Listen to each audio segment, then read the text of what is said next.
Kusamirizi y'ivyiza by'u Burundi samiranira ku 92 n'ibice bitandatu tubaramutse twongere tubaye ikaze mu makuru yacu avugwa mu rurimi rw'ikirundi mukamugira mu yashikirizwe na jewe Salvatore Manirambona duhere ku ngingo nkuru zigize ano makuru.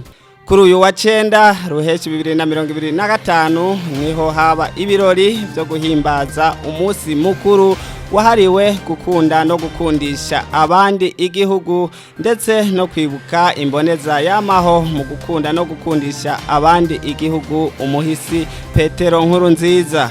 Uburundi nibwo bugiye kurongora umuryango w'ibihugu byo muri Afrika yo hagati CEAC mu kiringo c'imyaka 5 kuva muri Nyandagaro 2025 ko kuva ku wa 16 Ruheshi 2025 ikigo cegukira ubushikiranganje bw'uburimyi n'ubworozi anagesa kigiye gutangura kugurira umwimbu w'ibigori abarimyi. Ivyo biri mu itangazo ryasohowe n'ubwo bushikiranganje kuri uyu wa 9 Ruheshi 2025.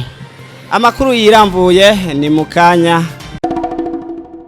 Radio Television Rtbb nijwigiza Burundi bwiza.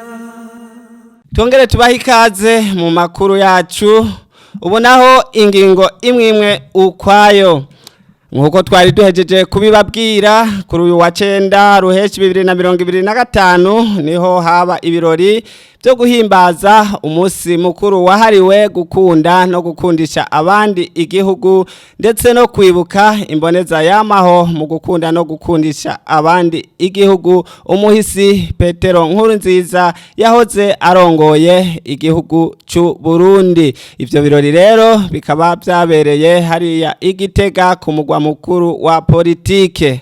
Uburundi nibwo bugiye kurongora umuryango w'ibihugu byo muri Afrika yo hagati CEAC mu kiringo c'imyaka 5 kuva muri Nyandagaro 2025. Ivyo byashikirijwe na Prosper Bazombanza icegera ca mbere c'umukuru w'igihugu c'u Burundi aho yaraganutse avuye Imarabo muri Guinée Equatoriale aho yari yaserukiye umukuru w'igihugu c'u Burundi mu nama igira 2026 yari yahuje abakuru b'ibihugu ndetse n'amareta ahurikiye mu muryango w'iterambere ry'ibihugu vya Afrika yo hagati CEAC. Ngo kuva kuwa 16 Ruheshi 2025 ikigo anagesa cegukira ubushikiranganje bw'uburimyi n'ubworozi kigiye gutangura kugurira umwimbu abarimyi w'ibigori.